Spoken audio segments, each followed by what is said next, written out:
नमस्कार दोस्तों, मैं आपकी एस्ट्रोलॉजर ग्रह मार्ग में आपका स्वागत करती हूँ। कल हमारी क्लास में हमने 3 टॉपिक पढ़े थे, भाव, राशि, राशि के स्वामी। आज हम हमारे 3 टॉपिक फिर कवर करेंगे, ग्रह उच्च नीच, डिग्री, मित्र और शत्रु। उम्मीद है कल की क्लास आपको अच्छे से समझ आई होगी। आज की क्लास में भी मैं आपको बहुत ही सरल तरीके से सब कुछ समझाऊंगी। तो पहला टॉपिक हम करते हैं ग्रह उच्च नीच, ठीक है। तो सबसे पहले सूर्य ग्रह। सूर्य ग्रह मेष राशि में उच्च के होते हैं और तुला राशि में नीच के होते हैं। चंद्र ग्रह वृषभ राशि में उच्च के होते हैं, वृश्चिक राशि में नीच के होते हैं। बुध ग्रह भी कन्या राशि में उच्च के, मीन राशि में नीच के। शुक्र ग्रह मीन राशि में उच्च के होते हैं, कन्या राशि में नीच के होते हैं। मंगल मकर राशि में उच्च के होते हैं, कर्क राशि में नीच के होते हैं। गुरु ग्रह कर्क राशि में उच्च के होते हैं, मकर राशि में नीच के होते हैं। शनि तुला राशि में उच्च के होते हैं, मेष राशि में नीच के होते हैं। राहु वृश्चिक राशि और मिथुन राशि में उच्च के होते हैं, वृश्चिक और धनु राशि में ये नीच के होते हैं। केतु ग्रह धनु और वृश्चिक राशि में उच्च के होते हैं, वृश्चिक और मिथुन राशि में नीच के होते हैं। तो ये आपको अच्छे से समझ आया। तो अब कुंडली में चार्ट के हिसाब से ही मैं आपको समझाती हूँ कैसे। जैसे पहली राशि, पहले भाव में हमारी पहली राशि लिखी है यानी मेष राशि।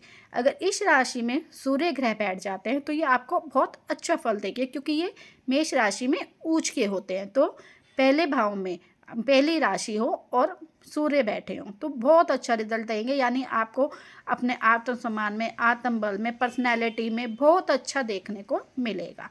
जैसे दूसरी राशि वृश्चिक राशि, अगर यहाँ चंद्र ग्रह बैठ जाए तो ये आपको बहुत अच्छा रिजल्ट देंगे। आपको फैमिली का पूरा सपोर्ट मिलेगा, आपको धन काफ़ी संचय होगा आपका। और ये एक और एग्जांपल लेते हैं, जैसे चौथी राशि कर्क राशि में अगर गुरु ग्रह बैठे हों तो गुरु कर्क राशि में उच्च के होते हैं, तो ये आपको सारी सुख सुविधा प्रदान करेंगे। तो उम्मीद है आपको समझ आई होगी कि उच्च का मतलब क्या हुआ। चलो अब एक और एग्जांपल लेते हैं। जैसे यहाँ 10वीं राशि है, 10वीं राशि हमारी कौन सी होती है? मकर राशि। अगर यहाँ मंगल बैठ जाए तो मकर राशि में मंगल नीच के होते हैं। और 10वां भाव हमने कल पढ़ा था, कौन सा होता है हमारा? काम का, करियर का। तो अगर मंगल यहाँ बैठ जाए 10वीं राशि में तो ये इस भाव में अच्छा रिजल्ट नहीं देंगे, यानी हमारे काम में और में ये मंगल अगर यहाँ बैठ जाए तो ये मकर राशि में उच्च के होते हैं, तो ये हमें अच्छा रिजल्ट देंगे। अगर गुरु ग्रह बैठ जाए यहाँ पे तो वो मकर राशि में नीच के हैं, तो ये हमें अच्छा रिजल्ट नहीं देंगे। अगर आपकी 10वीं राशि में या 10वें भाव में गुरु बैठे हैं तो आपके काम में और में आपको सफलता करियर में नहीं मिलेगी। और मंगल बैठे होंगे तो ऊंच के हुए तो वो आपको सफलता देंगे।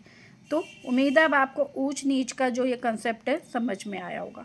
अब जैसे दूसरी और तीसरी राशि है, इनमें राहु बैठ जाए तो आपको अच्छा रिजल्ट देंगे। 8वीं और 9वीं में अगर आपके केतु बैठ जाए तो वो आपको अच्छा रिजल्ट देंगे। चौथी राशि कर्क राशि में अगर आपके मंगल बैठ जाएं तो वो नीच के होते हैं, तो वो चौथे भाव में यानी अच्छा रिजल्ट नहीं देंगे। तो ये होता है ऊंच और नीच का कंसेप्ट, जो आप मुझे लगता है आपको अच्छे से समझ आ गया होगा। तो नेक्स्ट टॉपिक हमारा हम पढ़ेंगे डिग्री का। 0 से 6 डिग्री में 25% रिजल्ट देता है। जैसे अगर यहाँ मेष में सूर्य ग्रह बैठे हैं और वो 0 से 6 डिग्री के बीच में है तो वो 25% रिजल्ट देंगे। 6 से 12 डिग्री में है तो 50% रिजल्ट देंगे।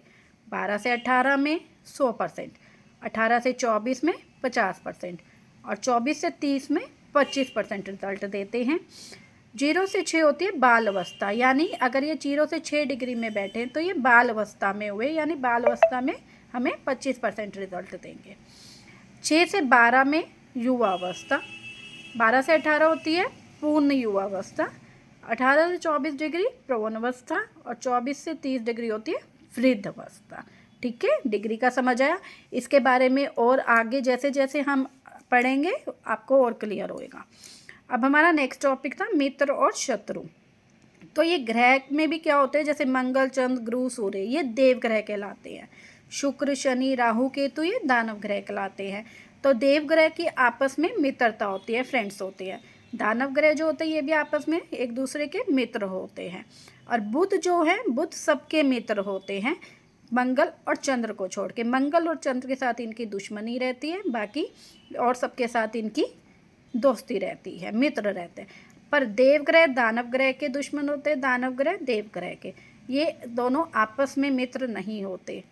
तो उम्मीद है ये भी आपको समझ आया होगा। आगे आगे जैसे जैसे हम और पढ़ेंगे तो आपको और समझ में आएगा कि कैसे क्या क्या होता है।